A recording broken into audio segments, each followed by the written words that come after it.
مشرک بادشاہ اور اس کے حواری تھے، انہوں نے الگ ہو گئے اور اپنے آپ کو ان کی بت پرستی سے، شرک سے اپنے کو الگ کر لیا، اور خیال ہوا کہ یہ شرک پرستی میں لگے ہیں اور ہم یہاں سے نکل جائیں اور کسی اور علاقے میں چلے جائیں۔ ظاہر تھا کہ پہنچنا مشکل ہے، راستے میں کچھ تھوڑی دیر کے لیے قیام کر لیں۔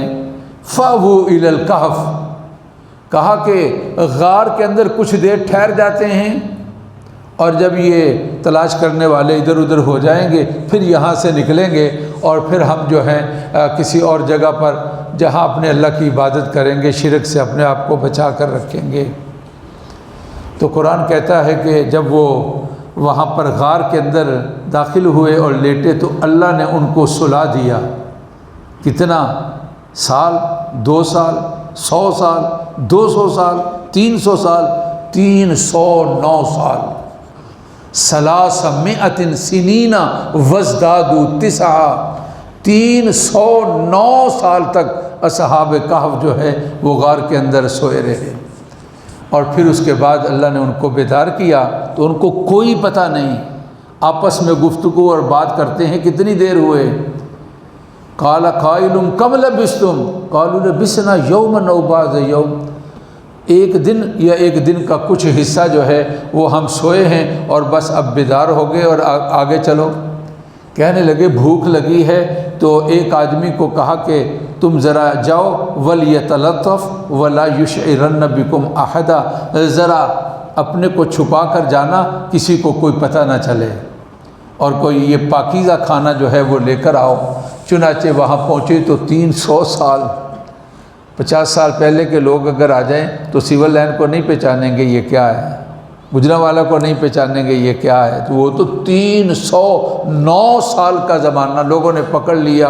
پھر اس کی آگے تفصیل ہے، اور پھر اس کے بارے میں آگے قرآن نے کہا سَيَقُولُونَ ثَلَاثَةٌ رَابِعُهُمْ كَلْبُهُمْ، 3 وہ تھے اور چوتھا کتا، 5 وہ تھے اور چھٹا کتا، اور 7 وہ تھے اور 8واں کتا۔ اس کی قرآن نے تردید نہیں کی، اور کہا فَلَا تُمَارِ فِيهِمْ إِلَّا مِرَاءً ظَاهِرًا، اس کے بارے میں زیادہ جھگڑنے کی اور زیادہ گفتگو کرنے کی ضرورت نہیں ہے۔ یہ اصحاب کہف کا جو واقعہ ہے، مجھے آپ سے جو عرض کرنا ہے، کہتے ہیں کہ جب یہ چلے تو ان کا کتا بھی ان کے ساتھ ہو گیا، کسی کا ان میں سے تھا، یا ویسے ہی کبھی کسی کا نہیں بھی تھا، قرآن نے اس کو تذکرہ نہیں کیا، کبھی کسی کے پیچھے ہو جاتا ہے وہ ہٹاتا بھی ہے، لیکن پھر وہ کتا۔ تو قرآن کہتا ہے کہ جب وہ غار کے اندر داخل ہوئے، وَقَلْبُهُمْ بَاسِطٌ ذِرَاعَيْهِ بِالْوَسِيدِ، ان کا کتا غار کے داہنے پر اپنے بازوؤں کو پھیلائے ہوئے وہاں پر لیٹا ہوا ہے اور وہاں پر بیٹھا ہوا ہے۔ جو میں نے آپ سے عرض کرنا ہے، دیکھو کتا جو ہے اس کا قرآن مجید کے اندر یہاں پر تذکرہ ہے، اور اس کا 4 دفعہ تذکرہ ہے۔ وَقَلْبُهُمْ بَاسِطٌ ذِرَاعَيْهِ بِالْوَسِيدِ سَيَقُولُونَ ثَلَاثَةٌ رَابِعُهُمْ كَلْبُهُمْ وَيَقُولُونَ 5 سَادِسُهُمْ كَلْبُهُمْ وَيَقُولُونَ 7 وَثَامِنُهُمْ كَلْبُهُمْ، 4 دفعہ کا قرآن مجید میں نام آیا ہے۔ کتا جو بڑا وفادار جانور ہے، بڑا نہیں، اس کی ہی وجہ سے حکم دیا گیا ہے ضرورت کے بغیر اپنے کتے کو نہ رکھا جائے۔ ضرورت کیا ہے کہ کوئی شکاری ہے، کتے سے شکار کرتا ہے، کسی چوکیدارے کی ضرورت ہے، کھیت کی، فیکٹری کی یا گھر کی، کتے کو رکھا ہوا ہے۔ باقی شوقیہ رکھنا، جو آدمی اس کو رکھے گا 2 قراص نیکیوں کا روزانہ اس کے نامہ اعمال سے کم کر دیا جائے گا، پاک پیغمبر صلی اللہ علیہ وسلم نے فرمایا ہے۔ اب دیکھو اصحاب کہف اللہ والے تھے، قرآن نے جہاں ان کا تذکرہ کیا ہے تو ان کے ساتھ رہنے والا جو کتا تھا قرآن نے ان کا بھی تذکرہ کیا ہے۔ اس سے حضرات صوفیہ اکرام کہتے ہیں کہ اچھی مجلس اور محفل اس کے بڑے اچھے اثرات ہوتے ہیں، اور بری محفل جو ہوتی ہے اس کے برے اثرات ہوتے ہیں۔ صحبت صالح ترا صالح کن، نیک لوگوں کی صحبت تمہیں نیک کرے گی، برے لوگوں کی صحبت تمہیں برا کرے گی۔ رسول اللہ صلی اللہ علیہ وسلم نے اس کی مثال دے کر سمجھایا۔ بری محفل دوست ایسے ہیں جس طرح بھٹی والا ہے، کام نہیں کرو گے تو دھواں پہنچے گا۔ اچھا دوست اور محفل ایسے ہے جس طرح عطار کی دکان ہے، خریداری نہیں کرو گے لیکن خوشبو تو کہیں نہیں جا رہے گی۔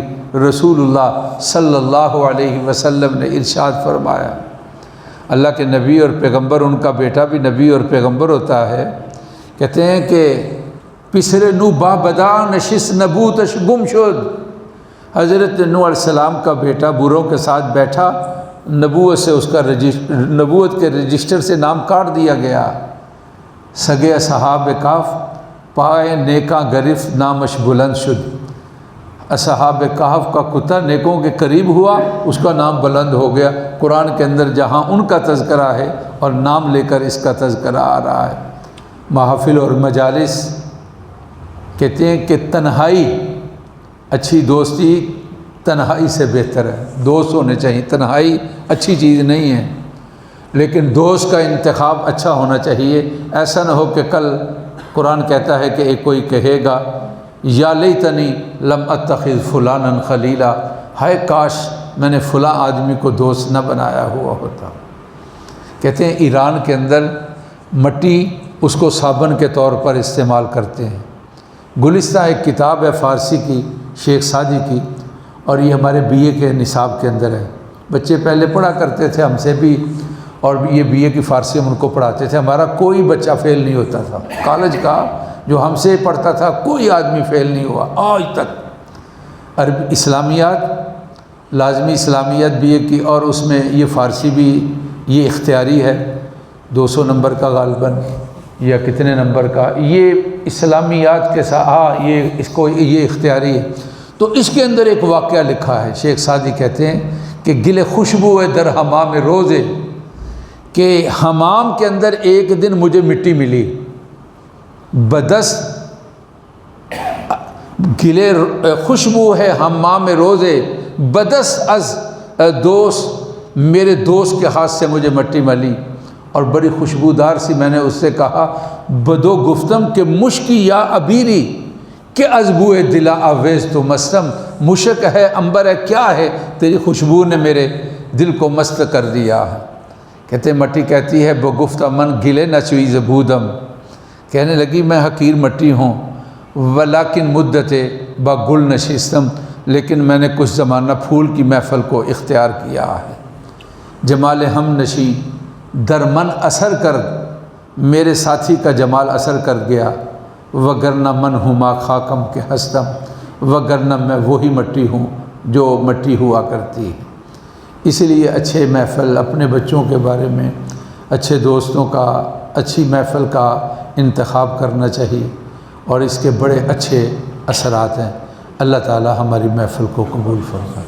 اللہم صلی علی سیدنا و مولانا محمد وعلی آل سیدنا و مولانا محمد وبارک وسلم۔ اللہ ہمارے گناہوں کو معاف فرما، ہماری محفل کو قبول فرما، مریضوں کو اللہ صحت کاملہ دے دے، پریشانیوں کو دور کر دے، مظلوموں کی اے اللہ فلسطین کے بیچارے لوگوں کی مدد فرما، ظالموں کو پکڑ لے اللہ، ان کے اصلوں کو نکارہ کر دے اللہ، ان کی ناکامی کے جھنڈے گاڑ دے۔ سارے روزے قرآن اے اللہ نصیب فرمانا، دعائیں اے اللہ قبول فرما لیجیے۔